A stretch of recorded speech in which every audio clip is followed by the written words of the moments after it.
우리 함께 10절 함께 나중에 자세하게 또 설명하겠습니다만 10절 한 번 더 보여주시고 10절을 함께 한 절만 같이 천천히 읽겠습니다. 여호와께서 그에게 상함을 받게 하시기를 원하사 질고를 당하게 하셨은즉 그의 영혼을 속건 제물로 드리기에 이르면 그가 실을 보게 되며 그의 날은 길 것이요 또 그의 손으로 여호와께서 기뻐하시는 뜻을 성취하리로다. 아멘. 오늘 이사야 53장 우리 이사야 통독을 계속해 오면서 오늘 이사야 53장에 왔습니다. 이제 한두 번으로 이제 이사야는 정리를 하려고 합니다. 오늘 이 본문으로 제목을 여호와께서 기뻐하시는 뜻.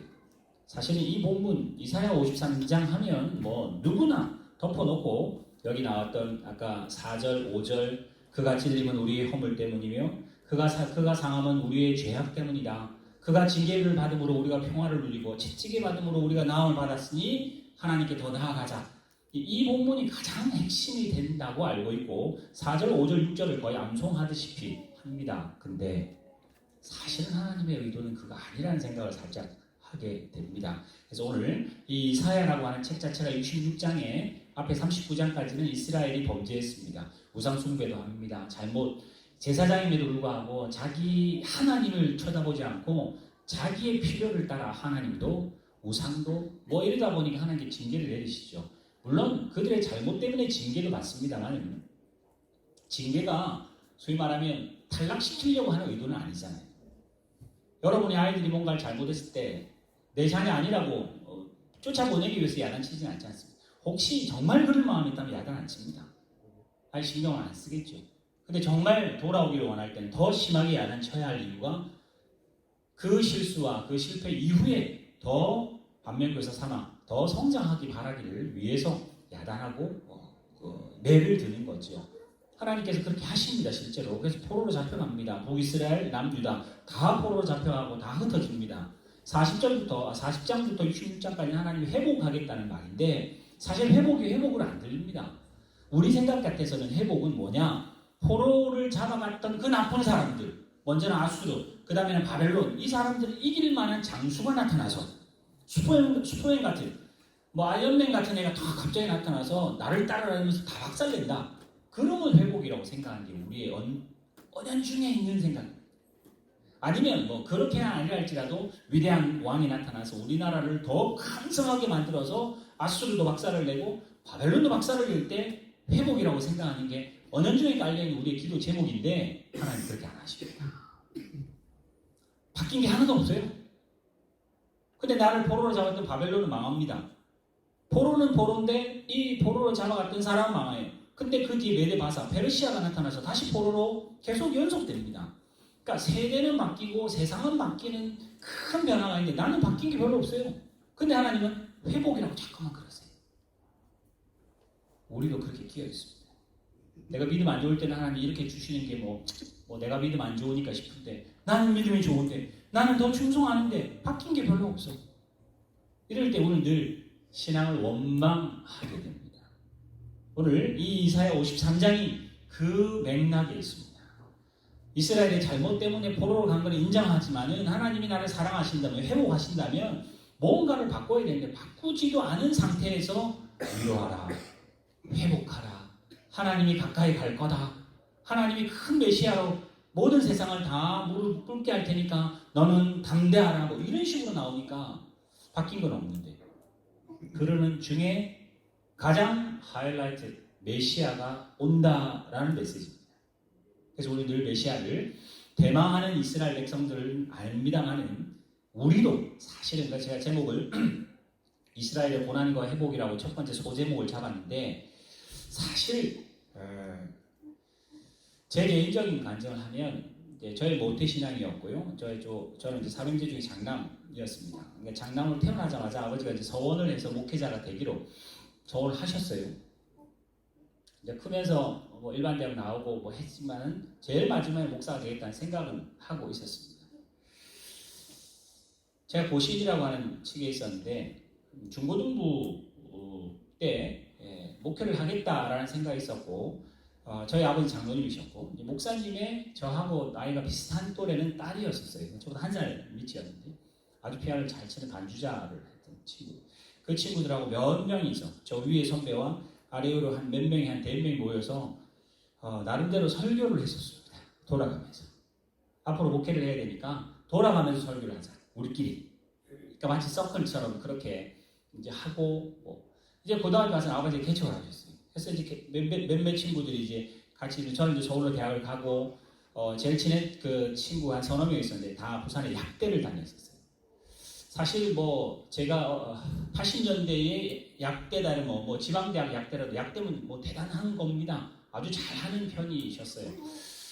저는 이제 서울로 학교를 갔고 뭐 이러면서 그때 생각해 보면 무슨 생각을 했냐면 우리가 이 믿음으로 또 제가 고1 아버지가 개척을 하셔가지고 아버지가 같이 열심히 하셨어요. 장로님이시면서 개척을 하다 보니까 새벽으로부터 또 그 10년 이후에는 장애인 교회도 개척하셨고 여러 가지 일을 참 열심히 하셨어요. 저는 여러 어떤 인물들 중에 아버지를 지금 제일 존경합니다. 뭐 돌아가시긴 하셨습니다만은 그런 모습으로 신앙을 이제 가지고 있었고 아까 말했던 그런 친구들과 함께 늘 생각이 뭐였고 우리 믿음이 적은 게 조금 안타까웠었어요. 믿음이 더 있었으면 좋겠다는 열심히 사실이 있었습니다. 그리고 공부를 다들 잘하는 친구들이 몇 명이 이렇게 모여 있었기 때문에 무슨 생각을 했냐면 이제 우리가 대학을 갖고 또 대학에 좀 다니고 있고 믿음이 이만큼 있는 믿음을 가지고 이 믿음은 계속 자라야 될 것이고 이 믿음에 실력이 쌓이고 대학이 쌓이고 직장이 쌓이고 연륜이 쌓이면 대단한 일이 일어날 줄 알았어요.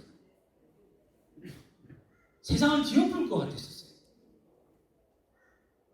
공부를 잘하고 또 세상으로 보면 평판받을 수 있는 좋은 직장들을 가질 수 있는 몇 명의 친구들 모여서 앞으로 우리가 이런 마음을 갖고 하나님께 더 강력하게 기도하고 믿음이 좋아지면 정말 세상이 좋아질 줄 알았어요. 하나님 아무 응답 안 했습니다. 저는 이제 대학 서울로 가고 막상 제가 갔던 그 신촌에는 정말 하여튼 저희 하숙집이 바로 장미여관 옆에 있었습니다. 혹시 장미여관 여러분 아시는 분은 아실 수 있는 그 마감수가 쓴 장미여관 바로 옆 라인에 있었어요. 이쪽은 이대고 이쪽은 창천동에 있었는데 무슨 생각이 막 들기 시작했냐면 믿음은 그때는 이만큼이었기 때문에 믿음은 뭐 떨어질 일이 없었고 아까 말했던 사회적인 상황이 어른이 되니까 돈도 벌고 여러 가지 영향력이 있으면 좋아질 줄 알았는데 막상 제가 부산에 있다가 서울로 딱 대학을 가니까 교회를 찾을 수가 없었어요. 가라는 교회 몇 군데 신청을 받았는데 추천을 받았는데 막상 신촌에 딱 가보니까 대성교회라는 교회였습니다. 유튜브 그분들은 모를 거니까 그 감리교 쪽이었는지 교회를 딱 들어갔더만 운동권 표가 확 붙어 있어요. 그리고 또 청년들 모이면 다 맥주집에서 하더라고요. 호프집에서. 이게 교회인가 싶은 생각이 확 들기 시작하면서 그 연대가 감리교 재단이에요. 감리교 예배 드리고 신앙이 하나도 안 맞더라고요. 부산에서 이렇게 좀 빡빡한 그런 생활 하다가 이쪽이니까 이게 신앙인가 싶고 하여튼 굉장히 힘들었습니다. 그러면서 시간이 점점 지나고 제가 무슨 말씀을 드리냐면 중학교, 고등학교 이 젊었을 때 믿음이 적은 게 한탄스럽고 더 많았으면 좋겠고 하나님이 나에게 능력을 주시면 뭔가가 일어날 줄 알았는데 막상 대학생이 되고 조금 더 크니까 무슨 일이 벌어지냐 신앙이 줄어들어요. 이게 하나님 쪽으로 안 가고 점점 세상 쪽으로 더 가까이 가는 거예요. 예전에는 주일날 이런 일을 하면 안 되는 할 수 있는 일이 딱 요거밖에 없었어요. 특히 고심 같은 경우는 돈 쓴다는 것 자체를 죄악시했기 때문에 주일날 할 수 있는 건 딱 요거밖에 없었어요. 근데 막상 대학을 가고 서울 가보니까 주일날 많은 거 할 수 있더라고요. 주일날 교회 안 갈 수도 있더라고요. 주일날 딴 거 할 수도 있더라고요. 이러면서 내 신앙이나 하나님 앞에 기도했던 대단한 이런 신앙의 유토피아가 아니라 점점 신앙은 줄어들고 점점 세상은 가까워지고 점점 유혹은 더 많아지고 이러면서 점점 신앙이 흐지부지 됐습니다. 제가 왜 이 이야기를 하느냐.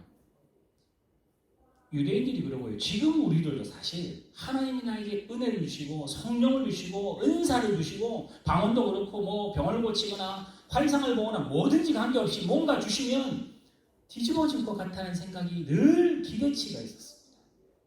근데 유대인들도 그랬어요. 대표적으로 베드로가 그랬잖아요. 메시아입니다. 당신은 메시아입니다. 당신은 하나님의 아들입니다. 이러니까 예수님께서 맞다 했는데 나는 죽을 거다 그러니까 절대 안 된다는 거예요. 그러니까 예수님께서 욕 중에 욕, 제일 예수님이 한 욕 중에 제일 센 게 뭐죠? 마태복음 4장에 나오는 사탄아 물러가라는 것처럼 베드로 보고 사탄아 물러가라고 했어요. 네가 하나님의 일을 생각하지 아니하고 사람의 일을 생각하는구나. 제가 이 부분 보면서 무슨 생각이냐? 왜 제가 이 서론을 하냐면 제가 중고등부 때 신앙이 저는 굉장히 좋다고 생각했습니다. 근데 하나님 자에게 음성을 안 들려주면 다행이에요. 사탄아 물러가라 이랬을 것 같아요. 제가 대학을 잘 가고 제가 직장을 잘 가져서 돈을 많이 벌어 하나님 앞에 교회도 100개 세우고 뭐 이런 일들 하고 이런 뭐 우리 애들끼리 친구들끼리 이런저런 이야기를 하면서 기도하고 이게 열정인 줄 알았는데 그때 하나님 착 나타나서 베드로처럼 사탄아 물러가라 했으면 아마 시험 들어서 신앙생활 안 했을지 모르겠어요. 안 나타나는 게 다행이다 싶을 정도로 늘 우리는 이 유대인들의 마음을 이해하셔야 될 게 내가 하는 포로 생활이 정말 지질하고 구차하고 정말 이게 아무것도 아닌 그런 생활인데 하나님이 자꾸만 너는 내가 택한 백성이다. 너는 내 자녀다. 너는 더 하나님 앞에 더 무릎을 꿇고 뭐 이런 식으로 나오는 건 이해가 안 되는 거예요. 베드로도 이해가 안 됐었거든요.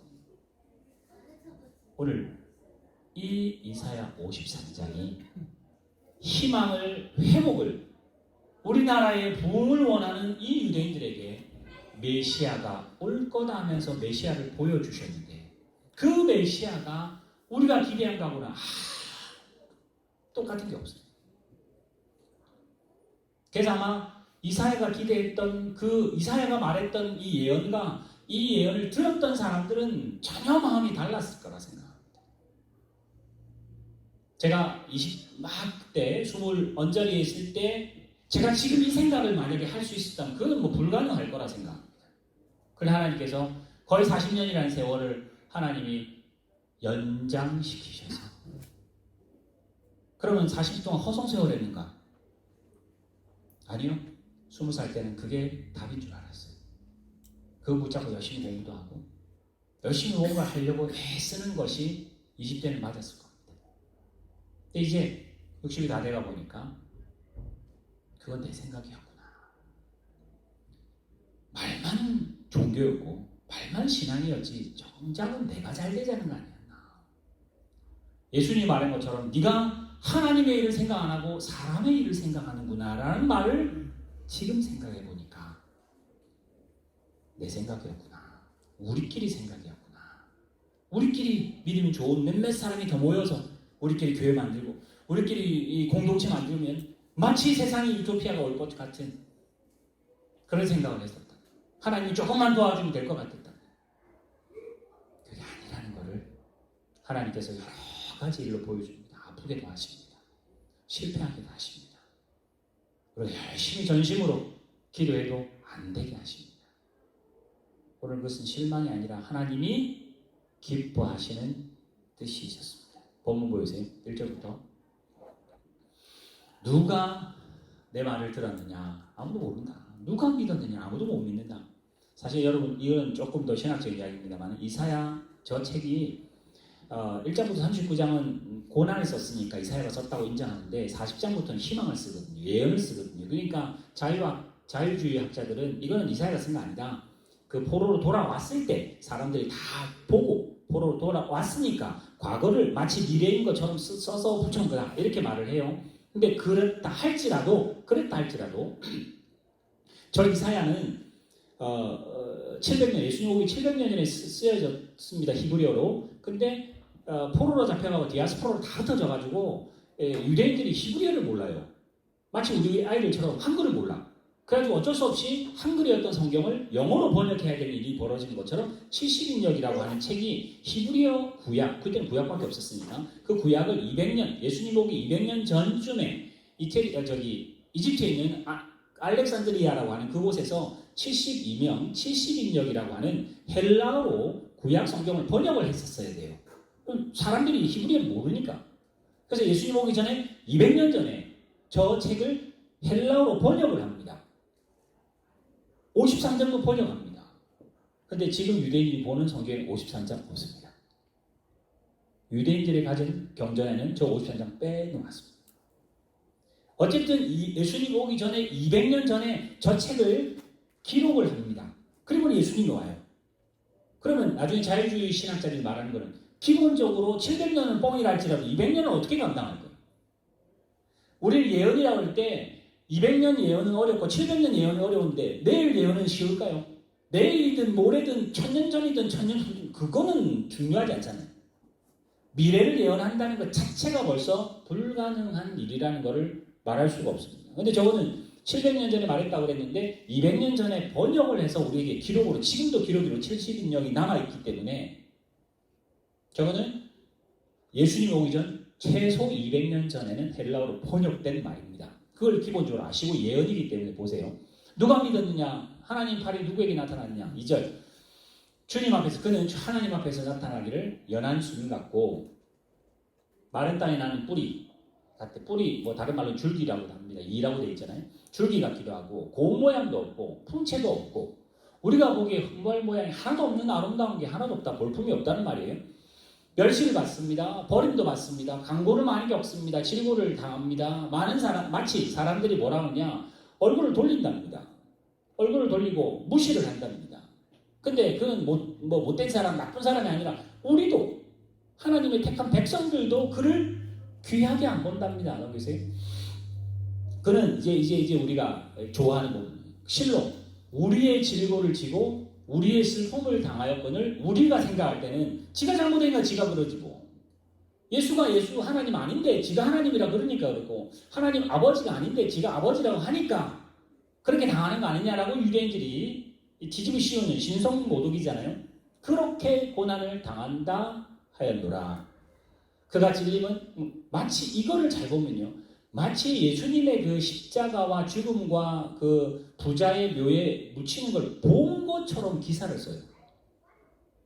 그러니까 시제가 바뀌어 있는 것처럼 과거의 사람, 이렇게 뒤인 사람이 그 전에 지난 걸 쓴 것처럼 그렇게 씁니다. 그의 찔림은 우리의 허물 때문이며 이거는 이제 5절은 설명이죠. 설명. 찔리는 거, 상하는 거, 매맞는 게 사실인데 사실은 찔리는 건 우리의 허물 때문이며 상하는 우리의 죄악 때문이다.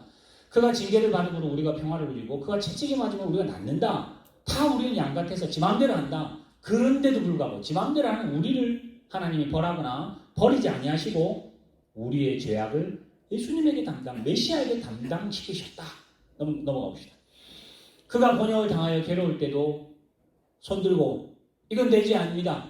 이건 이 사람들 죄입니다라고 변명하지 않고 도수장에 잡혀가는 혈강자 앞에 잠잠한 사람처럼 입을 열지 않고 곤욕과 신문을 당하며 끌려가도 8절 잡으세요. 이거는 반어법으로 해요. 그 세대 중에 어느 세대인지 모르겠습니다. 오가는 모든 세대 중에 예수님이 살아있는 자들 중에서 죽었다. 땅에서 끊어졌다는 걸 보고 마땅히 백성들의 죄를 짊어졌구나라고 누가 생각하겠느냐? 생각 못한다는 이야기. 그러니까 그 예수의 십자가 보고는 당연히 네가 잘못했으니 네가 벌받으라고 그렇게 알고 있고 지금 지난 우리들도 내가 뭐 그렇게 큰 죄지었다고 예수님이 십자가까지는 아니지 않느냐라고 할 정도로 누가 예수님이 살아있는 자 땅에서 끊어지는 죽음을 마땅히 내 죄라고 생각하겠느냐? 생각 안 한다. 그는 광포를 행하지도 않고 거짓도 없는데 무덤은 악인들과 이거는 그 장사 지내는 그 묘 자체가 부자의 묘라고 그랬잖아요. 그죠? 그 사람 묘에 있을 거다. 넘겨주세요. 이제 10절 잘 보세요. 하나님께서 예수가 상함을 받는 걸 원한답니다. 이게 미칠 지경이죠. 아까 말한 대로 우리의 지금 이 시대의 성도들은 하나님이 나를 사랑하시고 나도 하나님 사랑하니 그 상함이라는 글자 바꾸어서 나에게 건강을 받게 해주시는 게 우리의 기도 제목이에요. 하나님께서 나에게 성공까지는 아니라 할지라도 평범하게는 해주세요라고는 기도합니다. 하나님 실패는 아니지 않습니까? 저 상함이라고 하는 것을 하나님도 있고 원함도 있고 뜻도 있고 다 있는데 안에 알맹이만 싹 바꿔가지고 우리는 뭐라고 하냐? 내 기도 제목이라고 합니다. 근데 하나님은 예수의 의지하고 아무 상관없이 하나님께서는 예수가 상함받기를 원하셨답니다. 그래서 하나님이신 분이 육신을 입으셨습니다. 육신 입은 걸로 끝나면 좋겠는데 질고도 당한답니다. 질고 당하는 거에서 당하다가 그냥 뭐 나오거나 불에 들어갔다가 나오면 좋을 것 같은데 죽었답니다. 그의 영혼을 속건 제물로 닥떠서 죽여버렸답니다. 그렇게 죽으니 그가 이 씨라는 말은 자손입니다. 후손. 그 삼이라고 하는 여러분 성경에 밑에 보면 후손이라는 말이 나옵니다. 그로 인해 예수 그리스도의 죽음으로 인해 예수의 하나님의 자녀들이 나오게 되고 그의 날이 영원히 길 것이며 그의 손으로 하나님이 기뻐하시는 뜻을 성취했답니다. 사실 우리는 신앙생활을 말씀대로 절대 안 합니다. 우리는 하나님 말씀 이 성경대로 안 믿습니다. 우리는 하나님이 기뻐하시는 뜻 이꼴 내가 기뻐하는 뜻이라고 확신합니다. 내가 기뻐하는 뜻은 세상이 기뻐하는 뜻, 세상이 누구나 기뻐하고 누구나 인정하는 뜻은 하나님도 원하는 뜻이라고 우리는 신앙이 아니라 신념을 갖고 삽니다. 그래서 우리는 신앙의 내용은 상관없고 형태가 중요해요. 열심히 있으셔야 돼요. 진심으로 하셔야 돼요. 더 헌신해야 돼요. 안 중요합니다. 내 목숨을 내는 열심히 있어도 그게 하나님의 뜻에 안 맞으면 사탄 짓이에요. 저 여러분을 다 질타하자는 말이 아닙니다. 우리는 한계가 있어요. 아무리 머리를 굴러도 아무리 생각해도 우리는 한계가 분명히 있는데 우리는 늘 이 한계를 모릅니다. 그래서 어떻게 하느냐? 하나님 뜻이 내 뜻이고 내 뜻이 하나님 뜻이다. 그래서 좋은 게 좋은 거라고 생각하고 하나님께 그렇게 기도합니다. 예수님조차도 겟세마네 동산에서 기름을 짜듯이 그런 압력을 받으시면서 정말 어렵습니다. 하나님 뜻을 해낸다는 건 너무 어렵습니다. 하나님 이거 어떻게 했으면 좋겠습니까? 저 뜻으로는 안 했으면 좋겠는데 하나님 뜻대로 하십시오. 어쩔 수 없지 않습니까? 하나님 뜻이니까 하면서 자기의 뜻을 내놓는 하나님 죽여버렸어요. 아니 그 정도 열심으로 하면 하나님이 들어줘야지가 우리의 신앙의 수준입니다. 그런 신앙이 아니라 신념이어야 돼요. 내가 했는데 왜 하나님은 안 해주냐는 신념이고, 그러나 예수님은 신념이 아니라 하나님이 디자인하셨으면 저는 그 대본 그대로 하겠습니다.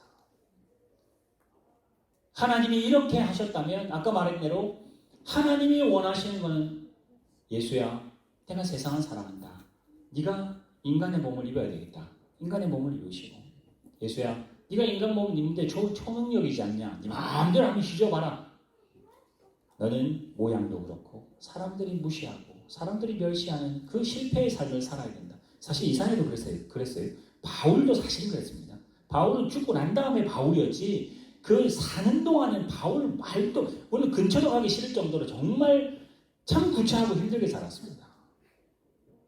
근데 어떻게 되느냐? 그 예수의 그 구차한 삶을 살고 죽을 때도 그렇게 발가벗겨서 매 맞고 죽은 모습이 뭐가 아름답겠습니까? 오늘 십자가고 멀리 십자가에다가 이렇게 멋있는 예수를 붙여놓으니까 오늘 늘 이 마치 액세서리처럼 해놓지 직접 봤으면 아마 우리도 얼굴 돌렸을 텐데 그렇게 하나님께서 디자인해놓은 그 대본, 그 배역을 그대로 하셨어요. 자, 하나님이 디자인해놓은 대로 하니까 어떤 일이 벌어지냐? 예수의 죽음이라는 그릇에 부활을 담잖아요. 바울이라는 그 인생에 예수 안 만났으면 바울은 오히려 더 출세하고 유대인 중에 유대인이면 모든 것을 누릴 만한 사람인데 배설물로 다 버리고 고린도 교회 갈 때도 지식으로나 정보로 안 가고 예수 그리스도의 복음만 들고 가겠다고 그러잖아요. 그 인생의 참 처참한 그릇에다가 하나님이 복음을 담아서 우리에게 가져온 거 아니에요. 근데 우리는 늘 하나님 내 그릇이 예뻐야 일이 되지 않겠습니까? 우리 교회가 뭔가 좀 잘 돼야 뭔가 보란듯이 할 텐데 늘 우리는 기도 제목을 그렇게 해요. 그걸 제가 지지난주 그 발령기라고 발령기. 하나님이 예수라고 하는 그 배역을 이렇게 맡겼으면 보는 사람이 처절할 정도로 그렇게 처참한 걸 당할 때 그 패션 오브 크라이스트처럼 그렇게 할 때 내 마음이 찢어지는데 이 찢어진 게 신앙인가요? 아니요. 그건 심판입니다. 심판. 우리는 심판 아주 좋아합니다. 아주 열정적인 거 기도라든지 아주 열정적인 내 속을 다 드러내는 걸 굉장히 우리는 정한수 떠놓은 것처럼 생각. 신앙 아닙니다. 신은 그렇게 하셔야 돼요. 근데 어떻게 해요? 힘을 다해서 하나님이 원하시는 대본대로 살아내시려고 정성을 다하셔야 돼요.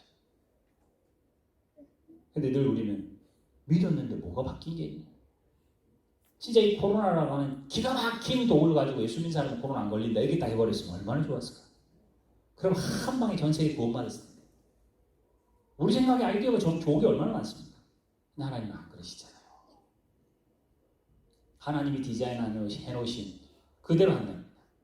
그래서 여기 10절 마지막에 그의 손으로 예수 그리스도의 그 인생으로 하나님이 기뻐하시는 뜻을 성취했답니다. 여러분 마태, 마가, 누가, 요한 있잖아요. 사실 3복음서하고는 좀 다르게 요한복음은 좀 다르다고 이야기를 신학자들이 해요. 뭐가 다르냐면 내용은 똑같습니다. 근데 기록하는 의도가 달라요. 제일 마지막에 쓰여지기도 했고 요한이 예수님의 죽음을 기록할 때 이렇게 목마르다 뭐 이런 거 소리 지르고 하는 거 상세하게 기록하면서 그냥 심판적으로 감정으로 안 가고 뭐라고 하냐 항상 그 뒤에 말씀을 이루려고. 십자가 올라가서 목마르는 건 너무나 당연한 일인데 말씀을 이루려고. 그 밑에 군병들이 자기 예수님의 옷을 찢지 않고 통으로 해서 제주 시편 22편에 말씀을 이루려고.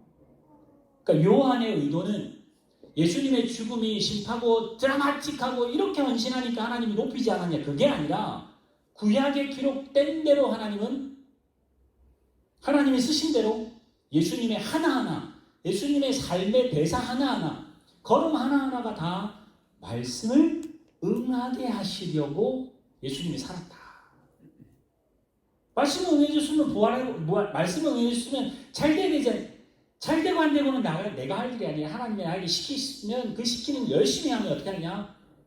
죽음이라고 하면 세상 끝이잖아요. 그 죽음이라고 하는 것을 하나님이 뒤집어서 빌립보서 2장에 나오는 모든 이름 위에 천하에 있는 모든 이름을 예수 무릎 에 꿇게 하는 걸 누가 하냐? 하나님이 하신다고 이야기하는데 우리는 대부분 하나님은 하지 마시고 제가 할 테니까 저에게 능력 달라는 거 아니에요.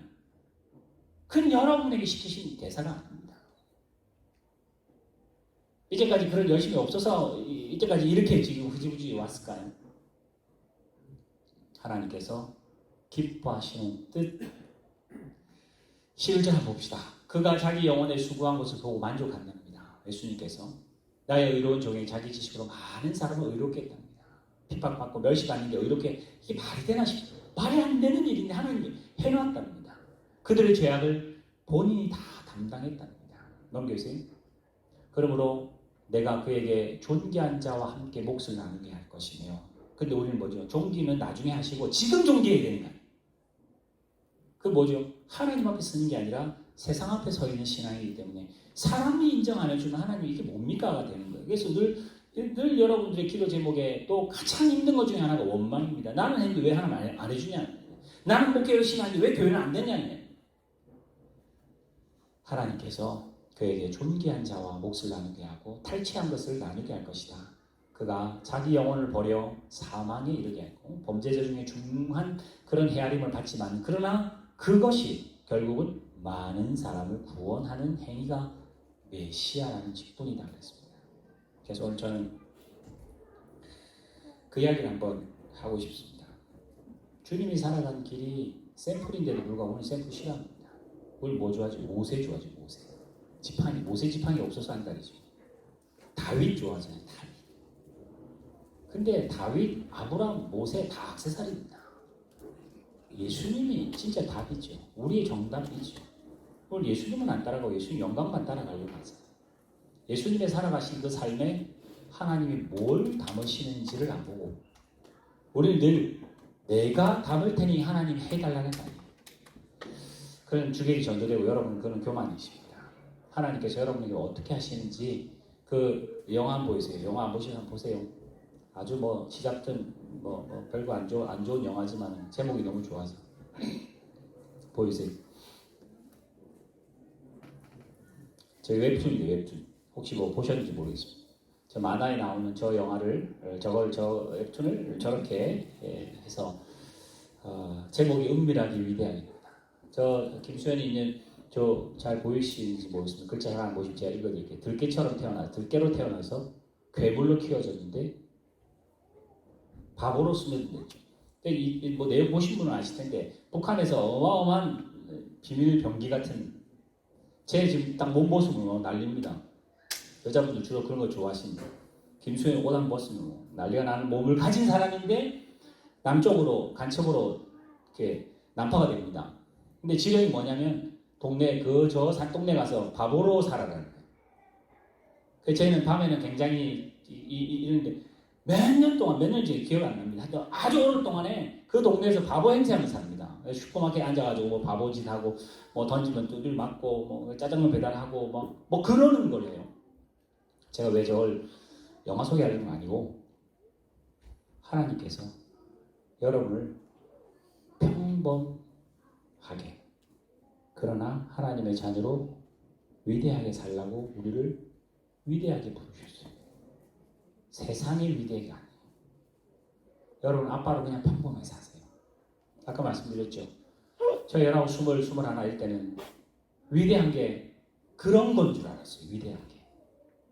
근데 지금 지나와 보니까 지금 우리 아이들도 이제 20살 다 넘어서 이제 그렇게 나가니까 안 아픈 게 행복했던 시절이었어요. 별 사고 없이 지났던 그게 행복이었어요. 지금 행복은 좋은 게 행복이라고 생각했는데 지나가 보니까 아무 문제 없는 그냥 지나왔던 세월들이 사실은 진짜 행복이었었어요. 아까 여러분 찬양했던 것처럼 아무 뭐 기억도 안 나는 그 많은 시간들이 사실 은혜였었어요. 기억나는 건 오히려 더 안 좋았던 것 같아요. 우리는 뭘 늘 위대하다 그러면 휘어잡아야 위대하다고 생각하고 위대하면 10명보다 100명이 위대하고요. 100명보다 1000명이 우리는 위대하다는 생각으로 하나님을 뒤집으려고 자꾸 하나님 뭐라고 그러죠? 울어라. 울며 위대하게 버텨라. 죽어라. 죽으며 위대하게 버티면 하나님이 모든 이름 위에 뛰어난 이름으로 너희를 바꾼다. 지금 이 시대에 메시아가 나타날 때 확 게 아니라 우리 짝이 메시아다. 우리보다 예수님은 사실 더 못한 메시아였는데 하나님이 그 메시아를 써서 인류를 구원했는데 우리는 그런 메시아는 싫습니다. 이왕이면 뭐 제가 못해서 우리 애들도 공부 잘하고 나는 10만 불 벌고 얘는 100만 불 벌고 우리는 그게 위대라고 생각해서 그래야 하나님 뜻도 좋아지고 하나님 나라도 뭐 하나님은 사탄아 물러가라 하실 거라고요. 평범하게 아무 눈에 안 띄게 세상에서 그러나 그 속에서 어떻게 되냐 하나님의 자녀답게 사셔야 돼요. 마치 표지판처럼 표지판 아무것도 안 하잖아요. 근데 이게 브리즈번이 이쪽입니다라고 말 안 하고 지 기분 따라 이랬다 저랬다 이러면 전부 누가 보고 가겠어요. 우리 보고 뭐 하라고 그러죠. 내려가서 뭐 딴짓 하지 말고 그냥 그 자리에 서서 전국은 저쪽입니다. 은혜가 이런 겁니다. 용서는 이런 겁니다. 성도는 이런 겁니다라고 보여줘라. 너 돈 없어도 보여줄 수 있고 건강 안 해도 보여줄 수 있고 예수처럼 죽어도 보여줄 수 있는 길이 있다고 하나님이 디자인하셨고 그게 우리에게 대사를 준 거예요. 근데 자꾸 오늘 편집해가지고 지면 하나님께서 안 이루어집니다. 부흥 안 하는 의미 없습니다. 그러지 않습니다. 본문 받고 있어요. 데살로니가 전서 우리가 너무 잘 아는 본문이죠. 형제들아 너희에게 구하노니 너희 가운데 수고하고 주와 함께 다스리는 자들을 잘 섬겨라. 그들의 역사로 말미암아 사랑 안에서 가장 귀히 여기는 너희 길이 어떻게 하라고요? 화목해라. 돈 있어야 화목하나요? 오히려 화목입니다. 세상에 보면 통계적으로 돈 없는 게 훨씬 더 화목할. 그렇다고 없지는 마십시오. 많이 버세요. 많이 버시고 많이 버는데 화목하면 더 좋겠습니다만 앞에 액세서리가 중요한 게 화목하며 형제들아 권면하고 게으른 자가 아니냐 건개해라 훈계해라. 마음이 약한 자가 아니냐 격려해줘라. 힘없는 자가 있냐 붙들어줘라. 모든 사람에게 참다. 여러분 오래 참다는 말이요. 그냥 숨 참듯이 이게 아니라 오래 참을 수밖에 없는 상황은요. 안 좋은 상황입니다.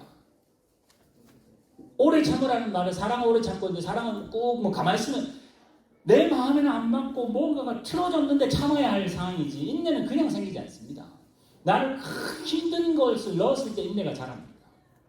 오래 참으랍니다. 삼가 누구에게든지 악으로 악을 갚지 말랍니다. 서로 대할 때 모든 사람에게 항상 선으로 하랍니다. 넘기세요. 그래 그 다음에 나오는 게 항상 기뻐하시지 말기죠. 범사에 우리 요것만 딱 좋아합니다. 요것만 빨고 주다 하게 평강새로 켜놓고 요것만 암송합니다. 항상 기뻐하라. 이것도 뭐죠? 어떤 상황이면 기뻐하랍니다. 매 맞아도 기뻐하고요. 코로나 걸려도 기뻐하고요. 이게 기뻐하라고 바보가 되라는 말이 아니라 절망할 상황이 아니라는 이야기예요. 너는 기뻐할 수밖에 없는 존재라는 이야기를 하고 싶어요. 하나님 이래야 기쁘지 않습니까? 저래야 기쁘지 않습니까? 라는 조건에 구애하지 말고 구애받지 말고 배고파도 기뻐할 수 있고 배고파도 기뻐할 수 있다. 네가 기뻐함에 뭐도 너를 가리지 못할 거다. 쉬지 말고 기도하라 그러면 24시간 기도할까요? 그래서 지금 뭐 이단 같은 경우는 그 아이오 해가지고 뭐 24시간 재단에 늘 기도하는 사람 그거 완전 뭐 쇼일 거라고 저는 생각하는데 쉬지 말고 기도하라는 말은요 하나님이 왜 하셨을까? 뒤집어 말해야 됩니다. 언제든지 내가 듣겠다는 이야기십니다. 언제든지 내가 듣겠다. 필요할 때만 구하라 이게 말고 언제든지 내가 들을 테니까 너는 항상 나에게 구해라. 기도를 딱 범위를 만들어서 너 기도했어 안 했어? 몇 시간 기도 안 했네? 이래가지고 우리를 자르려고 하는 게 아니라 쉬지 말고 기도하라. 애들한테 언제든지 아빠한테 전화해라. 아빠가 필요할 때 언제든지 내가 도와주러 갈 테니까.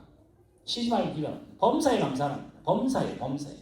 여러분 감사할 수밖에 없는 왜요? 아파도 감사한 게 그 아픔이 여러분의 협력의 선을 이룰 거기 때문에 그렇습니다. 그게 믿음이죠. 그래서 아까 여기 나오는 하나님의 뜻이라고 했잖아요. 여기도 항상 기뻐하고 쉬지하고 범사에 감사하는 게 하나님의 뜻이 아니라 아까 앞에 나왔던 화목도 하나님의 뜻이고 순종하는 것도 하나님의 뜻이고 오래 참는 것도 하나님의 뜻이고 기뻐해야 될 것도 하나님의 뜻이고 하나님의 뜻이 굉장히 많습니다. 여기 뭐 있죠? 뭐 대단한 거 세우랍니까? 아니요. 여러분이 사는 그 자리에서 살아내시랍니다. 핑계하지 마시고 하나님 저는 멀리 선교도 못 가고 돈이 많이 해서 이거 구제도 못하고 아니요. 그 없는 데서 견디며 살아내랍니다. 어떻게 해요? 화목하고 부부가 화목하고 내 아는 사람한테 선을 베푸시고 나에게 악을 베푸는 사람에게 참으시고 그러면서 바보 같은 삶 아무도 보이지 않는 평범하기에 짝이 없는 그런 어제였고 오늘일 거고 내일이라 할지라도 그 자리에서 위대하게 하나님의 자녀이신 그 자존심을 버리지 마시고 살아내시면 눈물 흘리시면 병상에서 뒹구시면 하나님이 모든 이름에 뛰어난 이름으로 여러분을 하나님이 하시게 됩니다. 근데 늘 우리는 하나님이 도와주시면 내가 하겠다고 하잖아요. 하나님이 기뻐하시는 것은 내려놓으라고 합니다. 오늘 여기 나오는 하나님께서 말씀대로 여러분에게 디자인하셨던 그래서 내 속을 자꾸만 내가 하나님 말씀이 나를 움직이게 하도록 늘 여러분이 갖고 있어요. 그래서 평범함의 그 귀한 가치가 우리 교회는 더 풍성하도록 그래서 아까 영화 제목 어제 패러디 하긴 했습니다만 그건 간첩이고 위대한 지령 거기에 수령의 지령을 받아서 와서 위대한 은밀한 이렇게 했지만 우리는 더 크신 하나님의 자녀로 이 세상에서 평범한 역을 잘 감당하시고 저 정도 하면 화도 내야 되는데 저 정도는 뚜껑이 열려야 되는데 그러지 않으려고 애를 쓰는 거죠. 그러지 않으려고 애를 쓰는 거예요. 저러면 저 정도면 욕을 해 그러지 않으려고 애를 쓰는 거예요. 왜요? 여러분 위대하신 분이시기 때문에 그렇습니다. 이번 한 주간 세상은 변하지 않을 겁니다. 더 코로나는 많아지고 더 날씨는 오락가락하고 더 경제는 어려워질 겁니다. 그 속에도 하나님은 여러분하고 같이 일하십니다. 여러분 잘 견디세요. 포기하지 마시고 눈물 흘리시고 힘들어해도 하나님은 위대하게 그 배역을 맡는 자를 향해서 하나님께서 박수를 칠 겁니다. 한 주간도 여러분이 맡으신 그 삶 가운데서 화목하고 인내하고 온유하고. 그래서 지금 이사야서가 끝나고 나면 성도들이 가져야 할 성품에 관해서 시리즈를 한 10개 정도 모아서 할 생각입니다. 어떻게 평범한 안에서 어떤 꽃들을 어떻게 피워야 할지 또 알아야 되니까. 여러분은 평범하지만은 눈에 띄지 않지만 위대한 성도 되시기를 주님을 축원합니다. 기도하겠습니다. 하나님 아버지, 하나님의 기뻐하신 뜻 되면 세상에서 잘되고 건강하고 세상 사람이 입을 쩍 벌릴 만한 그런 것이 우리의 기도 제목이었습니다. 또 나를 통해서 온 세상이 복음화되는 것이 늘 기도 제목이었습니다. 그러나 요한의 기록대로 목마르다는 말조차 하나님의 말씀대로 예수님의 옷이 벗겨지고 그것이 제비 뽑아지는 그 재미, 그 병사들의 그 몸짓 하나하나도 말씀대로 라고 하는 그 일처럼 이 자리에 머리 숙인 우리 성도들 가정에서 부부간에 또 부모와 자녀간에 또 직장에서 우리 모든 삶이 하나님 손 밖에 있는 것이 없고 모두 다 하나님의 존전에 있으니 하나님 자녀답게 세상 사람은 너무나 평범하고 무시하고 예수 믿는 게 왜 저래? 라고 말한다 할지라도 그 자리에서조차 위대한 하나님의 자녀답게 견디며 승리하는 길을 되게 하여 주실 줄 믿사오며 이 모든 말씀 예수님의 이름으로 기도리옵나이다. 아멘. 우리 함께 찬송